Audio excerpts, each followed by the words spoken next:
What's going on, everybody? Welcome back to episode 8 of the Pat and Dan Show. As usual, I'm your host, Patrick Kennedy, joined as usual by the man, Dan Rourke. How are we doing tonight, Dan? Bro, I'm doing so well. Can I tell you why? So well? Go for it. Go for it. The Yankees are back. Bro, can we say that they're back, though? Or No, can we say but- that, like, the new Yankees have arrived? Well, here's the thing, though, and people keep bringing up similarities, not to get right into it, but people are bringing up similarities, myself included, of the 2019 Next Man Up Yankees, right? And that's understandable. Differences, this will be much more short-lived. I mean, like, within, like, a week, we'll be right back to the team that we knew before the All-Star break. But, hey, sure. The team going into the All-Star break was playing well, too. So, 3 straight series wins. I'm feeling good, bro. Trade deadline. Apparently, the Yankees are definitely buying. Feeling good. We have a lot to talk about tonight, obviously, because the Yankees did take 2 out of 3 from the Boston Red Sox. Love to see that. But before we get into anything, you guys know the deal. We're going to take a roll call. Let's see what we got in the chat tonight. We got Yankee Fan for Life. We got Amy, THE, Mod of the Century. We got Antonio. We got Lori, Robert. Who else? We got CC Art. I wonder if he draws art of CC, but we also got Diego. Got so many people in the chat. Appreciate you all for stopping by. Can't name everybody. We will be here all night. Dan's giving you big waves. But Dan, listen, I said we kind of start things off tonight by talking about that Boston series and kind of how huge it is, not only for the Yankees right now, but also for the Yankees moving forward. Bro, last time we had Pat and Dan Show, episode 7 was on Thursday. And that was we were all so confused. I believe that was the day where the game got canceled due to COVID. And we were just so confused as to whether or not the Yankees were even going to play it all this weekend, what the team was going to be looking like, how long these players were going to be out for. But now, after watching these 3 games, the first one was brutal, sure. But the Yankees bounced right back with this misfit squad in the next 2 games and brings us to kind of like the title of the episode tonight. This is like next man up mentality 2.0. This is like the 2019 Yankees, but you're injecting like worse pieces into this lineup, and somehow they're beating the division-leading Boston Red Sox, and I genuinely love to see it. Yeah, man. I mean, listen, I don't want to be that guy that's like, oh, this group of guys is better than the current team that we had beforehand, right? Because like that's talent-wise, it's just like not true. But yeah, like nobody can deny like the past 2 games, they were so fun to watch. Like fun to watch, because it's a different brand of baseball. It's not like a swing and miss or a home run. It's like, bro, they're bunting. Bro, Rougned Odor dropped a beautiful bunt. That was nice. Bro, they stole 2 bases last night. It's just like a different brand of baseball that we're not used to, and we haven't really seen it since 2019 when they had all the misfits come up, right? And they did use that next man up mentality. And I think now that we're kind of starting to see it again, I think it's just sort of refreshing. And I think we talked about this earlier, Dan. And I think you kind of like shot me down. It was maybe like 2 or 3 episodes ago. Dude, when I mentioned to you, I was like, would you prefer to have the Scranton Rail Riders right now or the New York Yankees? And right now we essentially have the Scranton Rail Riders, and they're doing pretty damn good at the major league level just because it's a different atmosphere. It's a different playing style. They're not going to be the guys who are going to hit 500-foot home runs like Greg Allen, for example. But he is the type of guy who might get you a solid RBI double in the gap and then steal third. You know what I mean?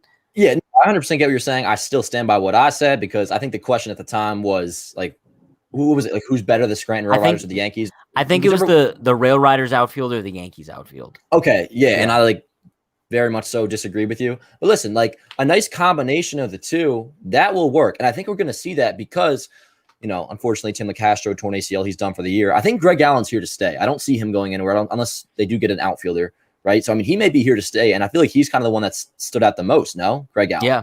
No, you know? So, 1,000%. It's not like I don't think it's going to be something that we're going to be upset about. The fact that like, oh, Greg Allen is playing so well, and he's going to go away soon. Like he may be the guy that hangs around.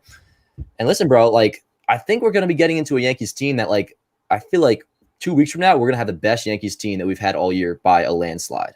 Now, correct me if I'm wrong, but like even when the Yankees are at full strength, Greg Allen's probably their starting center fielder, no? As the team stands right now, yeah, but ideally in 2 weeks, no. No. I'm saying in 2 weeks, even when Aaron Judge comes back, I think, and barring any trades, I think Greg Allen is the Yankee starting center fielder. I would say so because, I mean, what did I say a couple weeks ago? That Tim LeCastro, I think he's going to take over the playing time for Brett Gardner. At least that's what I would have happen, right? So and that's not really what had happened. Yeah, I know. Yeah. That's why I had to add in what I would do. But you kind of just replace LeCastro with Allen, and then, he plays center field. He's quick. He had some pop this series. I don't want to, Fuzzy, I guess because Allen was on the Indians, I think. Yeah, Fuzzy said that Allen is actually like the worst hitter of all time. So I want to temper expectations a little bit. I don't want to get like too high on him after 2 games. But I mean, yeah, until the Yankees do acquire an outfield, like why wouldn't he play center, especially with how bad Brett Gardner's been looking? I don't want you to get into all that, but he's been looking bad. I thought he was the second best hitter on the team, Dan. I never said that. Please stop it. And they remember, bro. I never said that. I said 2 weeks into June, statistically speaking, he had been the Yankees' second best hitter for the month. I never said he was their second best hitter. And you know that. But you're just trying to rile me up. Okay. Whatever. Retire number 11. But listen. Go on. So listen, kind of what we were talking about. Once again, like moving on from Greg Allen, another guy who's partaking pretty hugely. Is hugely a word? I don't know if it isn't. It should be. You're asking the wrong guy. You went to college. I didn't. That's actually true. I do have my degree. Dan does not. One up. I went for like 2 weeks actually, and then the Yankees got eliminated by Boston, and that was it. Yeah. Some other guys who are kind of helping out with the whole Yankees next man up 2.0. Bro, I'm looking at Ryan Lamar. Are you taking a picture of yourself? It's going on Twitter. Go on. You're talking about Ryan Lamar, which, by the way, I'm sorry, did I you get see his distracted if you're taking a picture. Pat was giving me a big lecture. You could have asked me to smile. You could have asked chat to say, hey, Did I look like I was smiling? A little bit, but it was very obvious that you were taking a selfie. Okay, can you talk about Ryan Lamar, please? Yeah, no, kind of going on here. We're listen. The Yankees are now on their 7th-string outfielder in Ryan Lamar. And to be honest with you, got me a little bit nervous when he crashed into the wall last night. You saw that, right? Yeah. I thought that he was 100% coming out of that game, but bro, like something about him. He's not good, right? You look at his arm in the outfield, it's garbage. But then you look at his bat, and just something about him just screams like, I'm going to hit 250 with my eyes closed and somehow have big hits for this Yankees team. Listen, bro, what I liked about Lamar the most was the quote he said after the game. And like it kind of showed the difference between like the Scranton Rail Riders and the New York Yankees. Yeah. What did he say? It was like, it was something I'm paraphrasing, but it was like, yeah, I got hurt, but I'm going to cherish my time in pinch strips for as long as I can. You don't know how long this is going to go on for. So, like, that's what made him stay in the game. And dude stayed in the game, hit a 2-run bomb later on. And, bro, I mean, that's another guy. I mean, he's probably not going to be hanging around as long as Allen will, but you figure he'll be in the lineup come tomorrow, right? No, I would assume so. So, yeah. And also, I guess we could touch on this, Dan. It's about Brett Gardner. I don't want to. Oh, okay. No, not everything's about Brett Gardner, okay? You're telling me? No, I know. But listen, Trey Amberkey did get hurt yesterday. It sucks so bad. I believe he got 4 at-bats. And then in that 4th at-bat, maybe 5th, I don't remember. But the ground out to first base, and then he pulled his hamstring. I don't know if they announced any further testing, but as far as last night, they reported it was just cramps. So I'm still not assuming he's going to be in the lineup tomorrow or maybe even the second game of the Philly series either. But either way, bro, you know how much I love Trey Amberkey. That killed me inside to see, bro, he reaches first base. Bang, he grabs his hamstring. Like, that just hurts me inside. I would donate my hamstring easily. Like, you know when Judge got hurt and you're like, can I donate my I'll tell you, I never said that. I would do that right now. Say that, but go you on. Literally, Dan, I never said that. Hold up, right now. Hold up. I will find a tweet right now. Never find you saying that you're going to donate something to Aaron Judge. No, please. Go on Twitter Van search. You won't find it. Anyways, I got a couple points. Yes, please. And I'll admit I'm wrong if I'm wrong, but I'm pretty positive I haven't. Okay. Anywho, one, I'm assuming they didn't say this, but I'm assuming they did do tests on Amberkey, right? Because them coming out and said the hamstring cramp, they don't usually say that. I feel like if there's suspicion, there's going to be a strain. So I imagine they did do an MRI on him and it came back negative. I'm not too sure because I feel like they wouldn't just announce that because all they announced was that he left the game with the cramp. That's it, and we still haven't heard anything right now. I mean, I guess that's the assumption, bro. I can't imagine that they're gonna like have him come out of the game with like hamstring pain, and they're not gonna do any sort of advanced testing on him. You would figure they wouldn't not do that. You know what I mean? So I think that would only make the most sense. But also listen, shout out to Julio with the $2 donor. Appreciate you, Julio. He said, Dan, you are a bozo. You did say, okay, dude, bring up the receipt. I know, but it might have been like said on live. I don't say that stuff. Nuh-uh. Okay. But anyways, that sucks for Amberkey, bro. If he actually is like going on you the finally IL. Get your opportunity and then bang hamstring cramps. Yeah. But I mean, hopefully if he's on the IL, it'll just be like a quick 10-day thing and then he's come back in September. Yeah. No. Yeah, man. I guess. One Brett Gardner's retired. Moving on here. Not So Family Fun Vintage says, I would catch Amberkey's first homer on Wednesday. You know how stupid I am? I thought that the Yankees were going to Philly. But then I realized last night after looking at the schedule that they're playing these 2 games in New York and then going to Boston. Yeah, and it's I think a 4-game set in Fenway, which that's going to be huge. And it sucks because Judge still won't be back by then. And I mean, maybe a couple of them will. Judge won't, but No, I don't think any of them will because they all have to be out for a minimum of 10 days, no? well, it depends. There's certain qualifications that go into it, but let's just bank on that. None of them are going to be there. But hey, I mean, listen, I feel like it might come down to the pitching, which I'm not the host here, so I don't want to, trend to the next topic. But Dan, there's a certain guy I feel like this we is got a to talk Pat about. and Dan show. You could trend in any direction you'd like. No, but there's a reason your name is first. But I'll be Patrick Hennessy for the day. How about Jameson Taillon? Bro, that's Sure. 3 solid Props starts to in a him. row. Yeah, for real. And it's not just like, I mean, he left a couple hanging breaking balls up, that may have been tagged by somebody else. I don't know.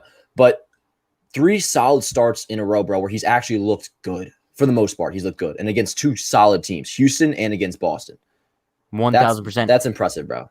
And I said this last night, right? I was like, dude, if Jameson Taillon comes out with another good start tonight, I think I'll kind of go on the record of saying, like, yeah, I'm confident in this guy moving forward.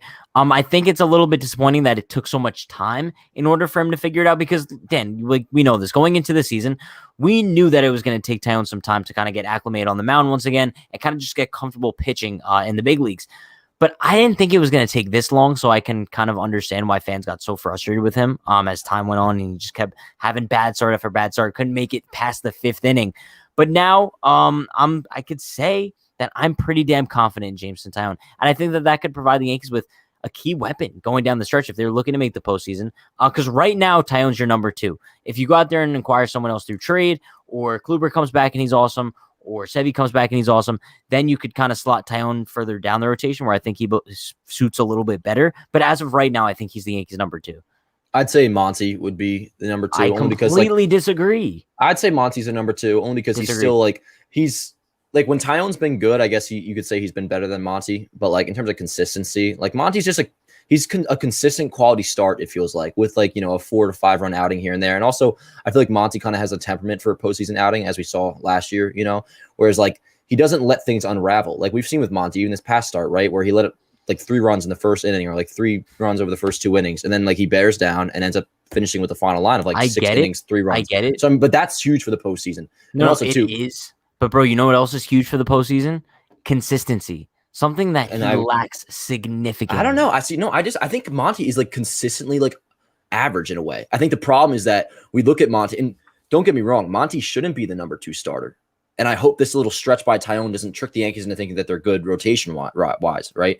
But as for Monty, like imagine if he was the Yankees' number 4 starter, right? I don't think there'd be any complaints about Monty at all. But because we're looking at him as essentially since Kluber went down, I mean, we're kind of looking at Monty as the number 2 behind Cole, right? As like, before Taillon's little stretch here, like the second most reliable starter after Cole, that should not be the deal. Like that should not be what the case is right now for the Yankees rotation, but it is. So I feel like the circumstances are kind of unfair to Monty. But I mean, hey, if we go out and get, I mean, there's a couple names out there. There's Barrios, there's Gibson, there's Herman Marquez at the Rockies. Like we go out and get like a number 2 starter or somebody to follow Garrett Cole, and then Monty slides back to like either your number 3 or your number 4 once Kluber comes back, maybe Sevy comes back and deals. Then, bro, like the outlook is it's so totally different.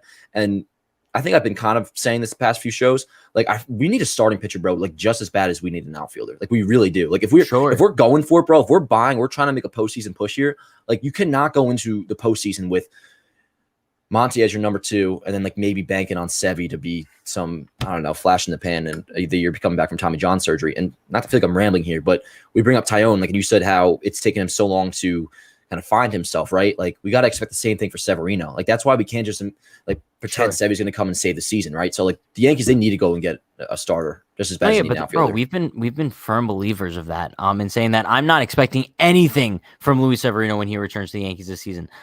Specifically because like what you mentioned, like when guys return from injuries, let's not forget we haven't seen Luis Severino pitch since 2019.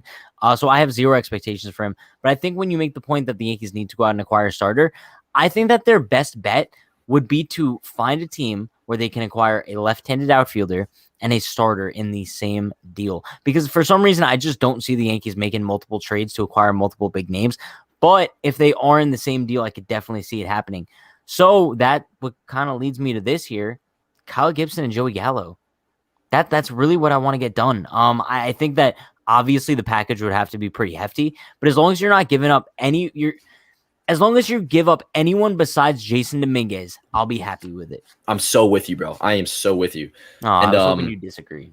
Nah, bro. I mean, I feel like we do a nice split of like disagreeing and agreeing.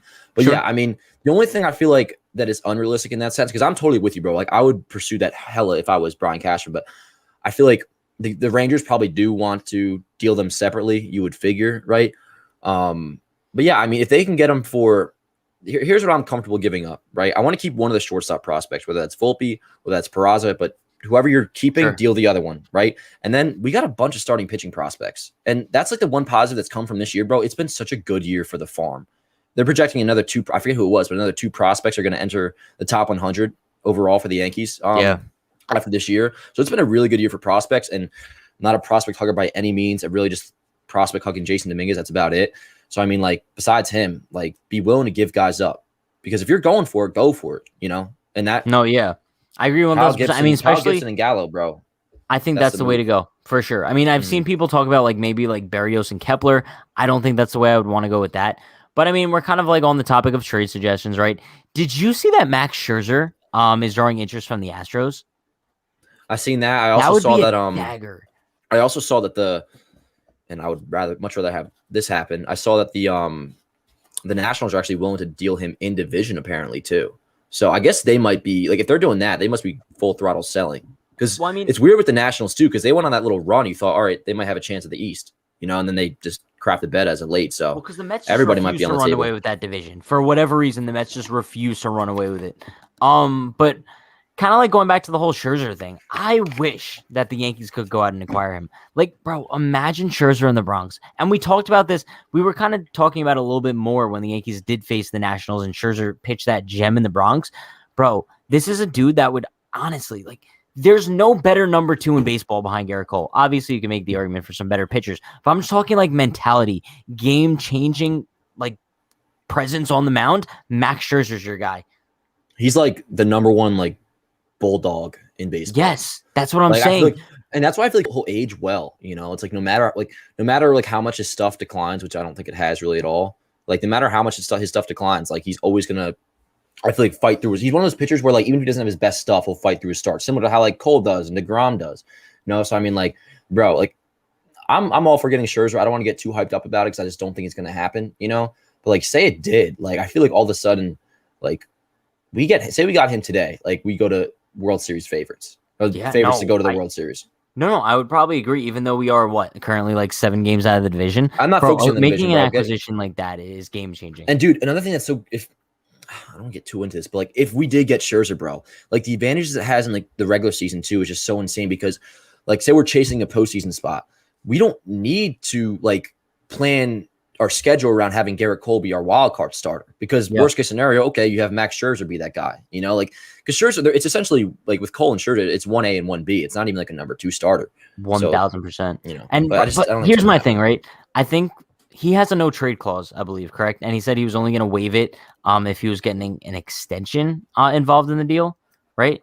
Maybe, but I mean, I feel like it's not to be Yankee fan here, but like he's coming to the Yankees. Like who's saying no to the Yankees?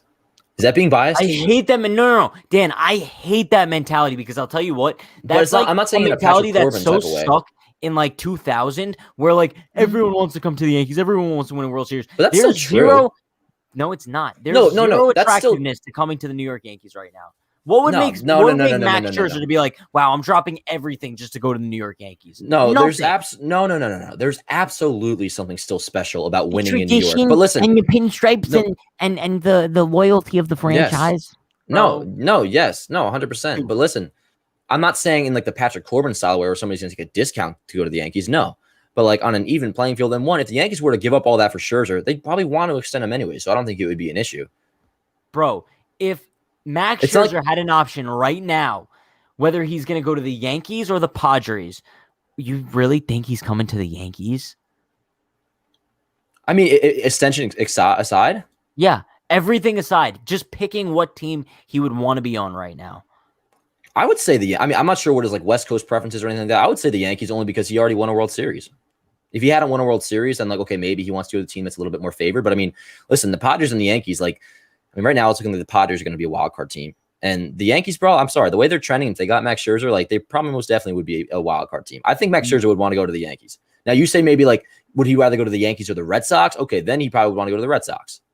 like a first place team in the division, sure. But the Padres, I mean, like they're a wild card team right now. So I mean, the they're kind of in the Padres same are boat as just us. one like good team. I mean, even like the Dodgers, for example. I just think Them you too. throw any winning team out there, I think that he'd probably want to go to them over the Yankees. The whole idea that like every free agent, every player in baseball wants to come to the Yankees just to don the pinstripes and honor the tradition of the franchise. That's so overblown, and it's a narrative that's so old at this point. To give a discount, it's overblown 100%. I'm not even talking discount. I'm saying like mentality wise, the idea that every player wants to succeed in New York and be on the New York Yankees is crazy. Of course, not everybody. You know, you have the Shohei Ohtani's out there, and like the guy like David Price didn't want to come here. Yeah, but like, then Yankee fans bash them for it just because they don't want to play for the franchise. Oh no, I'll bash players that like want to avoid like playing in New York in general, nothing to do with the Yankees, because it is a more pressure environment, right? But like, say Patrick Corbin, take him for example. We offered him less money, and some Yankees fans, maybe even me at the time, I don't know, were like annoyed that he didn't take the discount or whatever to come. I probably were, honestly. But like, say it was a split deal. What did he get? I don't know, 6'1", 6'200", whatever it was, 6'180". Something like that. Say it was an even deal, right? Patrick Corbin, if money is the exact same, I'm sure he's coming to the Yankees, and it's the same way with a lot of free agents. Yeah, but that's what I'm getting at. Like, obviously, players like they'd be dumb to not take. But I mean, money, that's just Patrick Corbin, who kind of like grew up a Yankee fan. Like, not every player grew up a Yankee fan and like has family. Like, you know what I mean? No, I totally understand. Like DJ, he wasn't a Yankees fan. He took less money to come here. Only by a couple of million, but like there is still value in playing in New York, bro. I'm playing for pinstripes. Like there is. No. But what I'm saying is like a couple of years ago, yes, because you looked at the Yankees core and you looked at like the success that this team was expected to have within the next few years. But like I can't really see it being an attractive destination for a free agent right now. I don't know, but I mean, kind of shifting back to the Scherzer thing right now. What do you think an extension would even take for him? Like, because he is going to be a free agent at the end of the season. I'm trying to think in my head what type of contract he's possibly going to be signing. Because how old is he? I think he's 36, if I'm not mistaken. 37. Here. I would look at Verlander's extension. What was that? He's 36. I think Verlander's was what, like, because I think he was like 2 year. Was it a 2-year extension when you already had one left? I think Scherzer is done after this year. $66 million deal. Is Scherzer done after this year? Or does he have 22 as well? I'm pretty sure he's done after this year. Okay, well, let me just make sure. But yeah, then I feel like that's you kind of just I feel like extend what his current AAV is, right? Because you don't really give him a raise. Maybe if you do, you just go up to like 35 mil. But let me see. Yeah, Scherzer's done after this year. Okay, yeah. So I would just give him what he's currently making and maybe cap it off at like 35 mil a year and do it again over 2 years. Yeah, I mean, I personally like. I know you gave Corey Kluber like 11 million, but I think, bro, giving Max Scherzer the money that you handed out this offseason to a bunch of random guys hoping that they'd work out, the money that you give to Darren O'Day, Justin Wilson, Corey Kluber, literally just go out next offseason and throw it to a guy like Max Scherzer who you know is going to be impacting this team. And I hate how this episode's kind of like turning into like all about how the Yankees need to acquire Max Scherzer. But I think it's kind of just true at this point. I think the Yankees need – I don't know if Kyle Gibson's going to be that guy. And we talk about this like so often. Yeah, trade for Kyle Gibson and Joey Gallo because that's probably the best bet right now. But I just don't see that it factor in Kyle Gibson. I know he's having a solid year. I get it. But once again, he's playing in Texas, not playing for anything. Texas has a very good like pitching staff. They seem to just rejuvenate pitchers' careers there. Also, this is also like a career year for Gibson. We've never seen this before, and we may never see it again. So I think kind of banking on him to come into the Yankees and be that number two, it's asking for a lot. And I don't know if he's really a sure thing at this point that the Yankees need. Yeah, I mean, if I were to get Gibson, like I wouldn't look at him as like our number two guy in a way. And I talked about him on my video before about trade deadline candidates. Like the thing with Gibson is the fact that like he 100% like you figure he's going to regress, and like one of his peripherals like show that he would likely regress, but that could also be used as like a good thing because I feel like if you're in negotiations like the Yankees and the Rangers, like they can't treat Gibson like an ace. Nobody's going to pay that price like they would for like say Max Scherzer, right? So I mean, like if you can treat him as if he is like a number 3 starter, right, and you can like give up a package like for a guy that would be a number 3 starter, then I'm totally cool with it because going into the postseason. Let's just say Kluber comes back, right? And he looks good in like 2-3 starts in September. Then all of a sudden, like you have a good little group of guys with Cole, Kluber, Gibson, Tyone, who's pitched well, and then Monty. Like then you can, and Sevy coming back too. Then it's starting to feel pretty good. But like outside of Max Scherzer, because obviously he's a clear difference maker, I just want like one starter, like one, like another Montgomery type, honestly. You know? No, I agree 1,000%. Like some guy that can give me 5-6 innings and like 3 runs. That's really all I care about. Because right now we don't have that. Yeah. And in I'm kind surplus of, at bro, least. I'm kind of like looking at where the Yankees are right now because I want to like shift things back to the Yankees a little bit simply because I feel like we kind of broke down like every possible trade candidate. But I mean, right now, as of this very second, they're 3.5 out of the second wildcard spot. Toronto and Seattle are both ahead of them, and then Tampa and Oakland have those 2 wildcard spots. Tampa has a 3-game lead on the first one, so the Yankees are 3.5 back of the second. But as far as the division goes, the Yankees are 7 out of the division. So I don't think that we could kind of throw it out the window to say that the Yankees can very possibly be a playoff team this year. Like, is that crazy to say? I mean, I'm not banking on the division, but like the wild card race, like I'm like actually becoming pretty confident that we're gonna get a wild card spot. They need to get really hot. But Pat, we won 3 series in a row, and like we just took a series again. I know you could say this is gonna get worse, but we just took a series against Boston without Aaron Judge, without Gio Urshela. You know, that's another positive about this whole thing too. Is like we talk about the next man up 2.0, right? And like you look at the players that we actually lost. Like it is the players that everybody loves, and like the players we know are actually good. You know, it's not like it's like it's. I mean, I feel like the only the main difference Glaber and Gary and like Stanton, you know, like it's Judge and Gio. Like nobody, unless you're an idiot, like nobody disputes how good and how valuable they are to this team. I feel like the only guy maybe might be Voit, I guess, that you could say like might actually affect the team when he comes back, especially the way he's played so far this year. Yeah. But like this team like is good, and they're going to like we're going to see the best version of this team probably in about 2 weeks from now, which is pretty exciting to me. And it sounds like from all reports they are going to buy. I guess, but also at the same time, like I don't want them to go back to their old ways. That's what scares me the most. That like Judge and Gio are going to return, Voigt's going to return, and they're just going to go back to like those same old Yankees who strike out 10,000 times a game, hit into 15 different double plays, don't put the ball in play, and then we're kind of just back in the same situation that we were previously. I don't know. I don't want the Yankees to kind of bank on these guys coming back.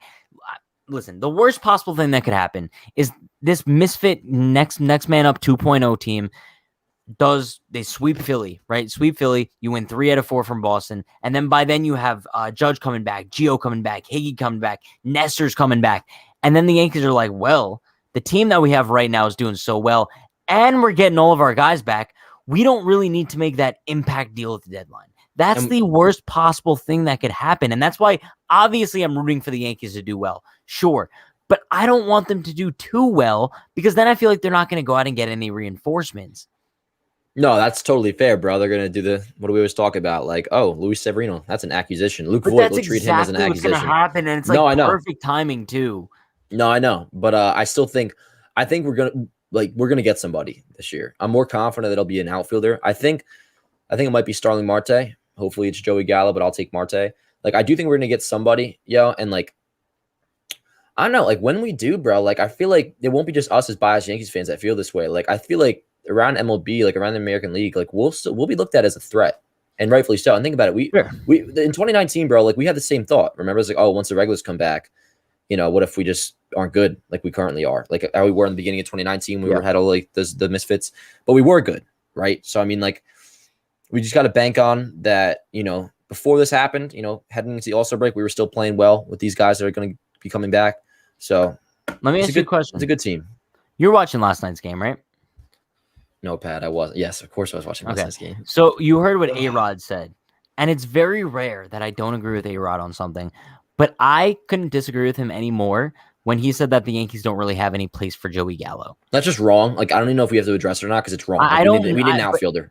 No, but I don't know what could possibly be going through his head. Like in the sense of, I hate when people use this argument. The Yankees don't need another guy who strikes out a ton. I get that, but also at the same time, the Yankees could use a monster left-handed bat who has elite defense and elite arm and would absolutely rake in Yankee Stadium when you're looking at an outfielder right now that consists of Greg Allen, Ryan Lamar, and Brett Gardner. And you're telling me there's no space for Joey Gallo? Yeah. And the sad part is that it's not just A-Rod. It's a lot of Yankees fans out there who don't think that Gallo would be an awesome fit with the Yankees. It's like at first, like I don't blame them for that. Like I can maybe forgive them because like you see the 35K or the 35 strikeout rate. Or like this, bro. Gallo's batting 230. It goes way beyond that. And like I can explain to people if they don't understand. Like he's hitting 230. His on base right now is 394, which first of all, the differential in that is just insane. It really is insane. Defensively, he's actually ranking better than Aaron Judge this year. and his arm is probably second best in the league to Aaron Judge. You know in how terms of the much Judge it thing. takes Dan to say that? Yeah, no, for real. And bro, offensively, if you go by weighted runs created plus, he's technically been better than Judge this year. He has a 150. Judge is a 147. But like, I don't know. I mean, I forgot what I was gonna say, but it's just like I understand the strikeouts thing, but like, put it like this, right? People will bring up like, oh, if it's bases loaded in the ninth tie game, and do you want Joey Gallo up? He might strike out.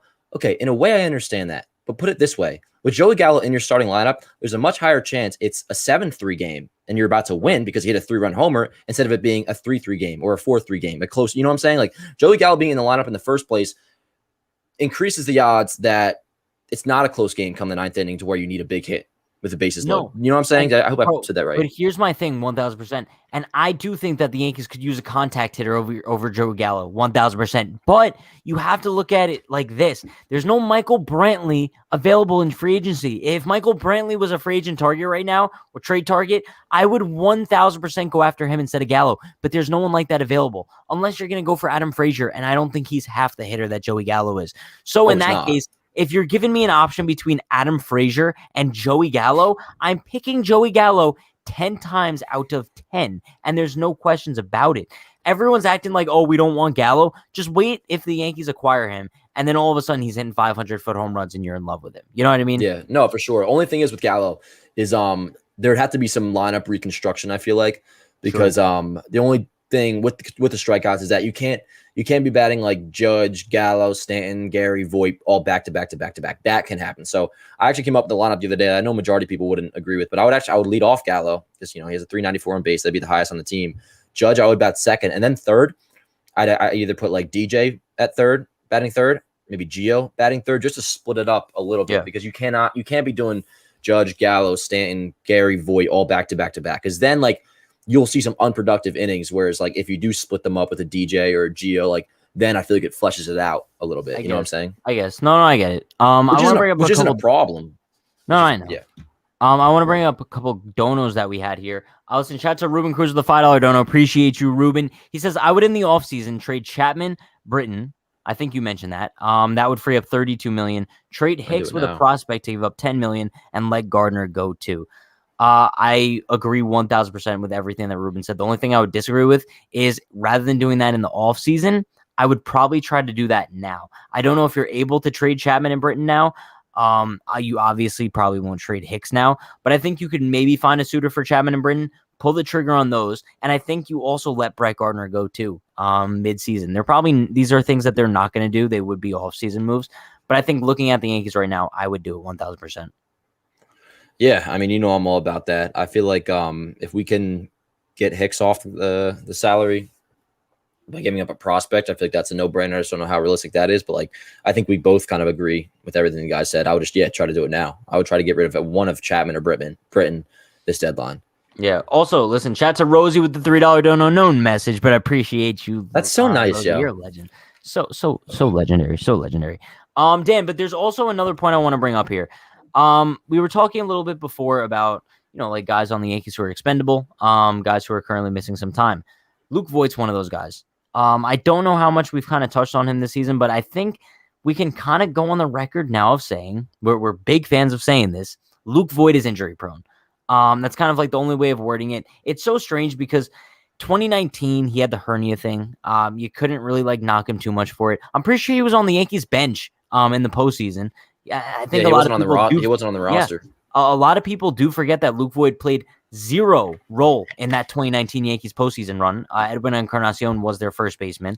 And then 2020, he had an excellent MVP type season, but he was battling the foot thing through the entirety of the season. And now year, foot stuff, whatever. And now this season, we've barely seen him play at all. And when he has been on the field, he hasn't necessarily been super productive. So at what point do we kind of just sit back and be like, as much as we love Luke Voit and how I believe that he's one of the true leaders in that clubhouse, this might be delusional for me to say, but I think Luke Voit plays one of the biggest roles in the clubhouse out of anybody in there. But at what point do we have to sit here and say, maybe he's just not a part of the Yankees' future because he doesn't know how to stay on the field?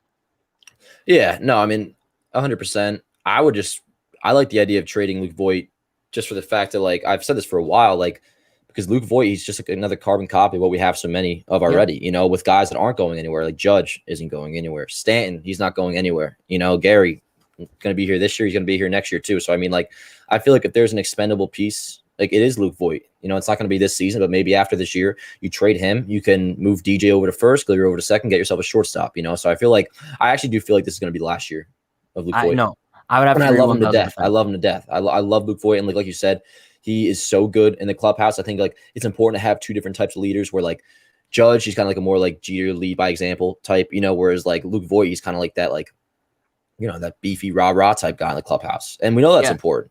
You know? Yeah, and also, bro, first base is one of those positions that right now it's locked up because of Luke Voit. You know that he's going to be returning anytime soon. But the issue is, when he does return, you can't necessarily count on him right now. So it's like you have a position locked up that's never truly locked up, if that makes sense. Because even though Luke Voit kind of has that spot on lock, it seems like Chris Gittens or DJ or Odor, like they always find a way to not have Voit at first base. And they can't really replace anybody. You know what I mean? I think, you know, maybe if, and this could change with Stanton playing outfield, but like if Stanton wasn't like the full-time DH, maybe you could like see a world where Voit hangs around, you know, but it, like I said, it goes past just the injury thing for me. I feel like it's like, we got to find a way to, if we're going to get a good defensive shortstop next year, somebody in the infield's got to be expendable. And right now it's 100%. It's Voit. Yeah, he's the odd man out. But also, bro, he was the odd man out after last season, too. Hey, I mean, we all know what, I mean, I guess thankfully this didn't happen, but like my big hot take of the offseason was I wanted to trade Voit and then get Lindor. Both of us said that, yeah. Yeah. And I'm sure everybody knows this, but by no means are me and Pat like criticizing Voigt's production. Like when he's on the field, like he's very productive. Like you said, like last year he was an MVP candidate. Just not this just year, like though. Yeah, it's just like with the injuries and just like I feel like in the big picture going forward, like it's probably going to be without Luke Voit. Probably. Listen, I want to bring up this dono here from Leanna. Shout out to Leanna with the $2 dono. She says, what about trading for Kepler? I believe she means Max Kepler on the Minnesota Twins. I looked into his stats a couple days ago, actually, and I don't think he's having that hot of a season, to be honest with you. But, I mean, he is a left-handed outfielder who could kind of see a little bit of a resurgence in Yankee Stadium. Also, let's not forget, he's playing for a Twins team that is, like, terrible. So, I mean, maybe a change of scenery would help him out as well. But so far this year, he's batting 214, 305 on base, 747 OPS.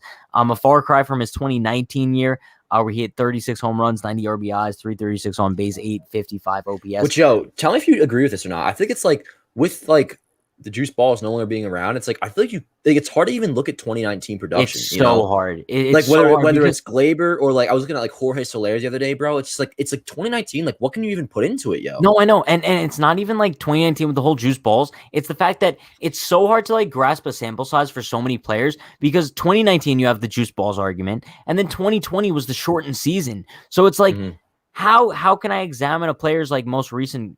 I mean, that's why I guess you can only look at 2021, to be honest with you. And I think that's why we're not seeing an influx of guys being like dealt, especially like big deals. I feel like we usually have at least a few by now.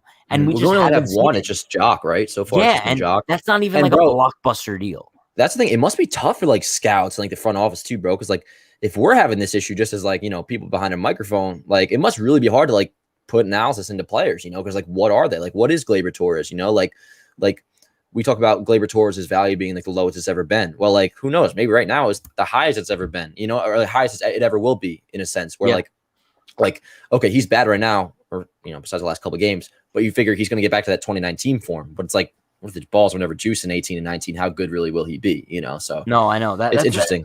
It's so tough because just like CC Art said, Brett Gardner had 28 home runs in 2019. Yeah, I mean, when you look at stuff like that, it's like, bro, like how can I take any of these stats seriously? Like Gleyber Torres hit what 38 in 2019. Yeah. Now Pete Alonso hit 53. Yeah, bro, literally like a Mickey Mouse home run record. But that's fine. Dan, I want to talk about another guy here. Once again, you saw last night's game. We saw Aroldis Chapman. Now, we've talked so much about Chapman, his struggles. It kind of pisses me off every single time we watch a broadcast. It seems like they always have to put that graphic up on the screen. His first 18 appearances, his last 18 appearances. He has a 25 ERA. Like, we get it. Like, Chapman has been god-awful. And maybe, like, his last few appearances have been a little bit better. But for some reason, like, last night, that Plawecki shot put a little bad taste in my mouth. But then he got why? Because Brett Gardner made a nice play? It was a decent play. I mean, no, but bro, that was a very hard hit ball. But then he got the next two guys out pretty effortlessly. I just don't know what to make of Aroldis Chapman right now. I think the best case scenario is that maybe he just kind of like builds himself up little by little and then just builds up a little bit more value so the Yankees could deal him at the deadline maybe. Because I think whether or not you intend on contending this year, I think Chapman has to be dealt. Whether you're buyers or sellers, I want Chapman off this team. I don't want to see him in a postseason game. That's just the bottom line here. So, it's not even that for me. Like, it's never been performance-based. Like, I was saying this even when he was pitching well. Like, you can't commit $30 million to two relievers, like, when in terms of Chapman and Britton. Like, to me, try to trade both of them by the beginning of next year, or at least try to trade one of them, because, like, the Yankees are going to be, penny pinchers when it comes to the tax threshold.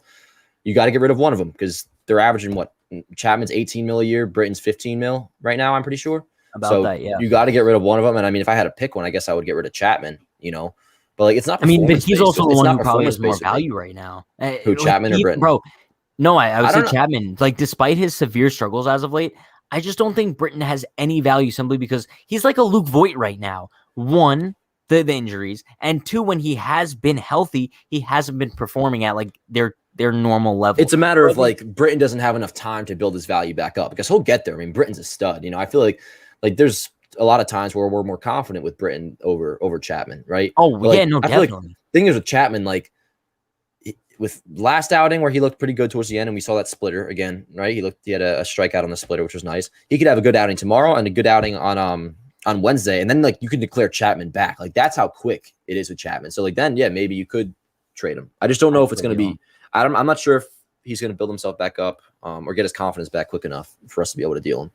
Yeah, and I don't care about prospects in return. I really don't. Just get the salary off the books. No, I think it's like an Adam Ottavino, bro. It's a tongue twister. Adam Ottavino deal. Where you kind of just look to unload salary, and then maybe that frees them up at the trade deadline in the sense of like they have a lot more money to work with because I know they don't really want to take on any bigger contracts right now. But Dan, let's look forward to the Red Sox series next weekend. I know, like going into this one, we had really high expectations. Coming off the All-Star break, I know we were like coming off that brutal loss in Houston, but I still had like pretty high hopes for this team. Now, the Yankees were 0-7 coming into the series against the Red Sox. Now they're what? 2-7, right? 2-8. Oh, I thought they were 0-6 coming in, so now they lost. Okay, yeah, if that's the case, 2-7. Yeah, I was doing the math, but yeah. Yeah. So they're 2-7 now. They have the 4-game series against Boston. Hopefully there's no rainouts, no COVID, no craziness going on, and they actually play all 4. But I mean, I think the minimum requirement of this next weekend against the Red Sox, you have to win at least 2 out of 4. Have to. Yeah, I would say so. I mean, yeah, if you split, I put a tweet on this before. I want to see what it was, but if you split, then I was doing the math. It was like before Judge would come back because it would be after the Red Sox series. If they sweep against Philly, split against Boston, you would have gone 6-3 in that span during the COVID span. And then if you can take 3 out of 4, then you're 7-2. Like who wouldn't have signed up for that? Even the 6-3, I would sign up for. And then with Judge and them coming back, you're feeling good. You get it, an outfielder, you get a starting pitcher, bro. Like that's what I'm saying. Whereas like we could really be riding high in 2 weeks, and right before we're about to have like the best version of this 2021 Yankees. So like, dude, that series is huge. Yeah, and also like, dude, at the same time, it's like I hate to kind of go back to like this next man up 2.0 thing, but I mean, it is kind of like the basis of the show tonight. But I feel like this is the best case scenario going into this Red Sox series. And you might call me crazy for thinking that, but I think that this group of guys is going into that Boston series at Fenway Park with absolutely nothing to lose. And you know this, in any sport, someone with nothing to lose is the most dangerous opponent. And I think that's kind of like the mentality that the Yankees are going to be going into Boston. There's 0 expectations for this Yankees team. Bro, Ryan Lamar knows he has 0 expectations. Greg Allen knows he has 0 expectations. Hoijun Park, I wish they would let him play a little bit more. It kind of bothers me that they haven't given him any at-bats. But I mean, I will say the expectations thing, though, that will only last through the Boston series, though. Because like, no, I get it. But like, these guys they can carry this momentum into that. And then defeat the Red Sox. Bro, by this time next week, we could be looking at a Yankee team that maybe is 3 games out of first place. It's possible. Yeah, and then I'll start dreaming about the division because right now I'm still thinking just wild card. I just want a postseason spot, and like right now we can easily dream about that, bro. We're 3.5 games out of a wild card spot. Would you be happy about this? Yes or no? Next week we're recording episode 10 of the Pat and Dan show. The Yankees are 5 games out of first place. Happy? Hell Yes or yeah, I'll no? take that. Yeah. Hell yeah. Because what would have to happen? I mean, obviously, it depends what happens before the Boston series. I'm pretty sure they destroyed Toronto tonight. But I mean, they would have, let's say hypothetically, they go into the series the same way they are now 7 games back. They would have to go, they would have to sweep, right? Or take 3. I don't To know math, be Chad. I don't know math. They would have to take Yeah, 3, they would, right? because we're 7 back of Boston right now. But the difficult part of it is that like we can beat up on Boston, but we also got to hope that the Rays and Toronto aren't doing well in the meantime. Well, Because because Tampa's only individual. half a game back of Boston. Yeah, so I mean, like we kind of got to be like scoreboard watching them too, and then the Blue Jays. Like I think they win again tonight? I'm not sure, but like we kind of got to like watch that because there's a lot of in division games going on over the next 2 months. So like that's why I won't look. And it's kind of the same deal with the wild card where there's teams ahead of us, but like especially with the division because we're playing each other all so much. Like I don't want to get my hopes up too high unless, like you said, maybe if we get within 5 games back, because then you can just bank on that we have like what 8 more games with the Red Sox even after the Fenway series. Is that what it is? 8 or is it 6? Whatever it is. We got. I'm games pretty left. sure it's a lot because they play them again in August as well. I believe they play maybe like 6 games against them in August. But no, this is kind of what I'm saying, right? I'm just so tired of the Yankees like getting our hopes up just to shoot them down, and then getting our hopes up again just to shoot them down. I need this team for some time to actually be a consistent ball club and win games and meet expectations, whatever expectations we have for them. Because right now, we're riding high after this Red Sox series. The Misfit Yankees took 2 out of 3, but now I don't want them to lose both to Philly and then show up to Boston and take 3 out of 4. There needs to be some sort of like consistency with this team where they can carry momentum into following series, and it seems like they haven't been able to do it yet this season. So I think if there was any time to start doing that, it's now. I mean, I feel like we can't split against Philly. Like we're at home. No, I'm you not sure what the have to pitching take matchups both. are, but you definitely have to Well, take both. What is the pitching matchups? Because it can't be Cole because so he's against Boston. tomorrow is Herman versus Nola. I know that for a fact. I don't know if Wednesday was announced yet. Let me check that real quick. Because it would have been Cortez's spot, but with the off day, we can. Who pitched the? Oh, I think it'd be Monty with the off day, wouldn't it? It's still TBD, but I'm Probably guessing Monty. Monty. I mean, that would probably make the most sense. Listen, find a way to win tomorrow against Nola, and then you hope on with Monty going on Wednesday, we'll be able to win that. You got to win both against Philly, and then at the very least, split against Boston. The very least. And I'm saying to stay afloat in the wild card race. Like I'm serious. I'm not focusing on the division just yet. Like I still feel like I don't want to say it's unrealistic, but it's just That's like ways in a ahead. way, it's in a way it's pointless right now. And what I've been saying this whole time, like I'll let them surprise me, not disappoint me. Because I feel like if we get too hyped up at the division, then like I don't know, like just give me a wild card spot and I'll be happy with that. I mean, it's kind of just like life in general, no? Like, bro, you got to set the bar so low so you're never disappointed. But also, I think that's also I don't think that way, but because of this, bro. yes. Because, like, bro, going into this season, I think that's why Yankee fans are hurting so much after, like, how disappointing the Yankees have been. Because going into the year, Dan, we all thought that this team was easily going to be World Series favorites, easily going to win the American League East. You look at how the White Sox are kind of just dominating the Central right now. That's exactly what we thought the Yankees were going to do in the East. So I think that's why, like, the heartbreak of this whole thing just hurts even more because we had such high hopes. You think Orioles fans are like as pissed off as we are right now? No, because they didn't expect anything going into the season. Listen, I understand, but like we're not as far away from like because our initial goal is winning the division, right? That's what our goal was going into the season, was winning the division. And yes, and what does that get us? A ticket to the ALDS, right? We're not that far off from that same thing. Want to know why, bro? It actually means something this year because there's no wild card series. You don't want to have to play a 1-game wild card game. You don't want everything to come down. Here's the difference. The way I see it, bro, is we're 3.5 games out from the season being in Garrett Cole's hands. And when the season is in Garrett Cole's hands, especially the way he's looked the past couple of starts, he's Garrett Cole again.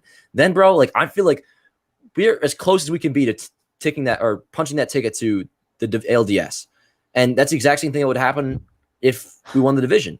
So, like, to me, bro, like we're in a lot better shape than like when you look at like the 2017 wild card, the 2018 wild card. Like my nerves, if we get there, because we're still 3.5 out, but if we get there, bro, it's a lot less than when you have we got that. When you have and it's a big difference, bro, compared to having, no offense to him, but Luis Severino in a 1-game playoff versus Garrett Cole, bro. Garrett Cole, dude. Like, yeah, but you know how much it sucks. If we get a wild card spot, bro, like, I'm sorry, maybe this is blind faith, but it's really not because he's our ace. Like, we're in the ALDS, bro. If we make it to the wild card spot. All right, okay, Dan, we're talking about this right now. This is not We're something I 3.5 really want to get too deep into today, just because like we're way far from the playoffs. But like, let's just say hypothetically, the Yankees do find a way to make that second wild card spot because it's not that unrealistic. They're 3.5 back right now. You could say this as a delusional Yankee fan, I guess. Do you truly think that this team, as currently constructed, sure, when the guys come back from the COVID IL, that's what I mean. You think that this roster construction is capable of winning a World Series this year? Oh yeah, I'd be more nervous about So you making the think the playoffs. Yankees could win a World Series with a rotation of Garrett Cole, Jordan Oh, Montgomery, I mean, James are you Taillon, saying we're and not getting Germán anybody at the deadline? Yeah, I'm saying like the current roster construction because Oh, then no. like Dan, That's what I deep down said inside, before. I don't think we're getting anybody at the deadline.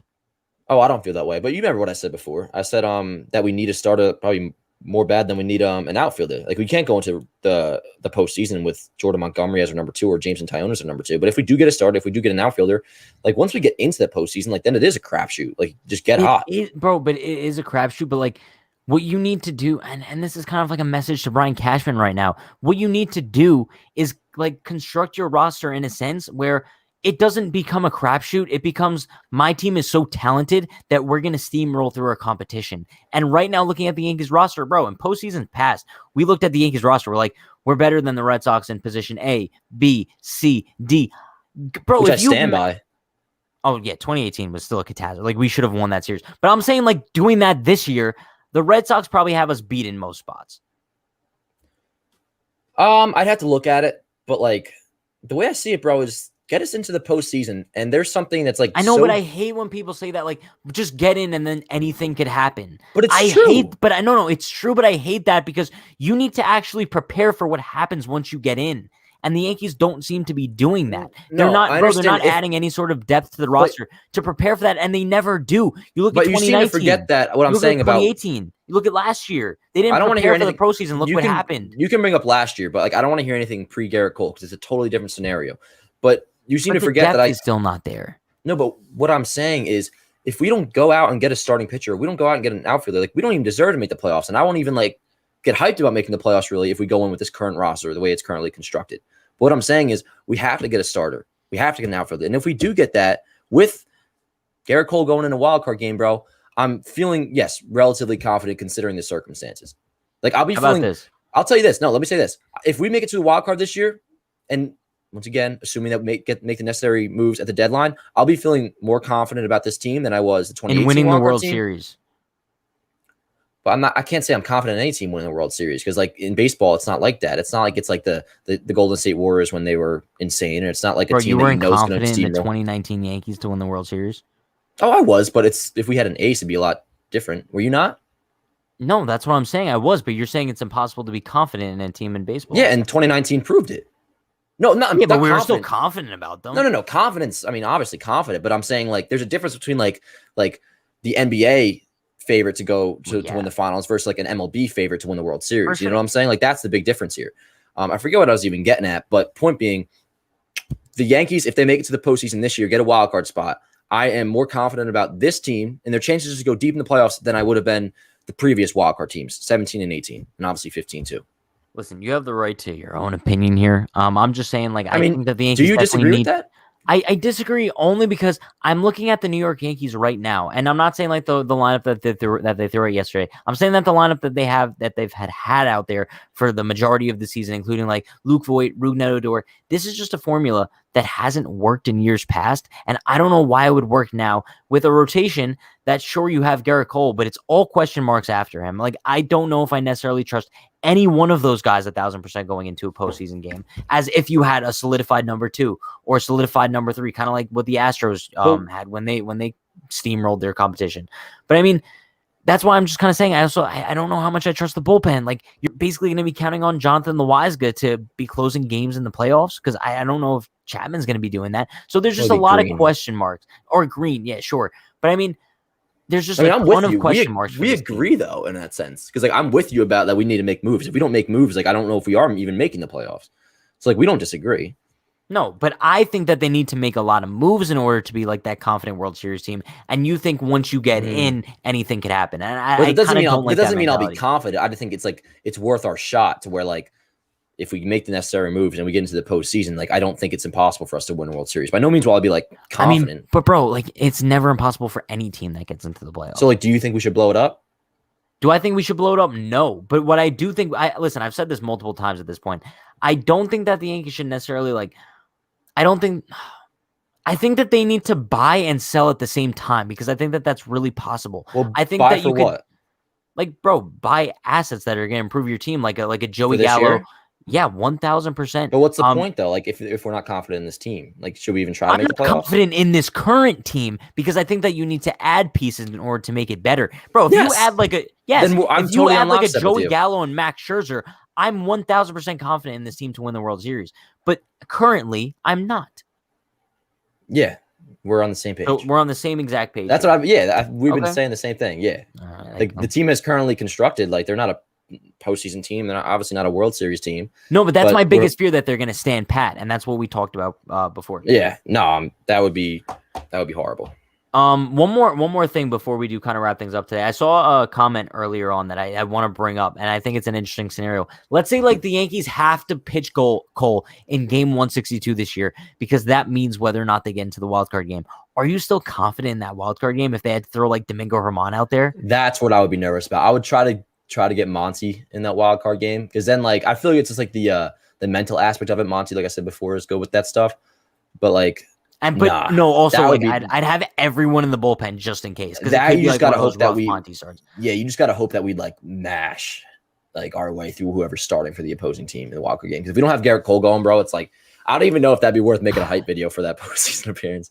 No, oh god, bro. All I know is that if the Yankees are gonna get booted in a wild card game this year, I've said this so many times. Obviously, we don't know if they'd get booted if they get in. I'd prefer not to make the postseason than get booted in the wild card game. I said that so many times. So I don't want to get my hopes up and have the Yankees go on like some miraculous run down the second half, and they find a way to make a wild card spot, and they get into that wild card game, go to Tampa, go up against the Rays. You got Voit talking trash. You got Judge in there with a boom box. He's like guaranteeing a win, and then they let us down, and then season over in one game. That's like, I would prefer just to lose every single game in the second half and not make anything. Does that make sense? No, I'm with you for the fact that like because if they do make a postseason run, they just get our hopes up so often just to let us down. If they made a postseason run and they actually made it, like because then like they'd use that as an excuse to not like say fire Aaron Boone or make like the necessary changes to, like the roster that need to be made. So I'm definitely with you because if they make the playoffs, and I feel like it's like also speaking of this, I'm kind of like backtracking a little bit on. I feel like there is a chance that if the Yankees don't make the playoffs, Boone might stick around. All of a sudden lately, bro, I had that feeling. I know. Lately, because I've now been he has that way. so many excuses to use, and the COVID thing is just another. I know. No, that's exactly it. That's exactly it. It's so annoying, and bro, I could hear it already in the offseason. I could hear it now being said tomorrow. We were so confident in our guys going into the second half. We were on such a good stretch, and then bang, we had the COVID outbreak hit, and then. Our top guys were sent down. We were working with some minor leaguers that aren't necessarily supposed to be on the major league roster, but we tried to get the job done anyway, and we just can't. So we're going into next year with the same roster because we think that we have the talent necessary to win a World Series. Like it's going to be exactly that, and they're going to use these excuses, just like how in 2019, even though they did win 100 games, the excuse of like all the injuries and everything as to like why the Yankees couldn't get the job done. So it seems like there's fully always healthy in the postseason. Exactly. Yeah, and it just seems like there's always some sort of excuse being thrown into the mix. So I'm not predicting that to happen, that he'll stay around, but like I could see it happen a lot more than I could have a couple weeks ago. Hot take, really hot take before we do wrap things up tonight. Even if the Yankees do make the playoffs this year, Boone needs to go. What if they make it to like deep in the ALCS? Don't care. I think it's got to be like a 2017 Girardi situation where, bro, no matter what happened that year, Girardi was gone. I think it has to be the same exact thing as Boone. You look at a guy who lost the team completely numerous times this year. There's no way you could bring him back, even if the Yankees find a way to make it to Game 7 of the ALCS this year. You just can't bring him back. Okay, what if? I mean, this is very hypothetical. A World Series, sure. Because I always wanted this. Like, that's the only way. If the Yankees, even if they didn't win it, if they made it to the World Series, do you think Girardi's gone? No. I think that's the especially only if you thing. win, you can't fire him. Or maybe you at least offer him a deal but like maybe he wouldn't take it. I'm not sure, but I don't know. But listen, I don't blame you for feeling that way, bro. I think that is going to wrap things up for tonight. Appreciate you all for stopping by. This was an awesome episode 8 of the Pat and Dan Show. We're on episode 8 now, Dan. You love Dude, that's crazy, man. We're freaking You love to flying see by. it. Yeah. But listen, the season's starting to get down the stretch. We're having exciting times here. You guys know Pat and Dan Show goes live every single Monday, every single Thursday night. So that means we will see you guys this Thursday night after the Yankees Red Sox game. If the game's on, we go live after the game. If there's no game like tonight, we go live at 9 p.m. So appreciate you all for stopping by. You guys know the deal. Be sure to like, comment, subscribe, turn on post notifications for more. Yeah.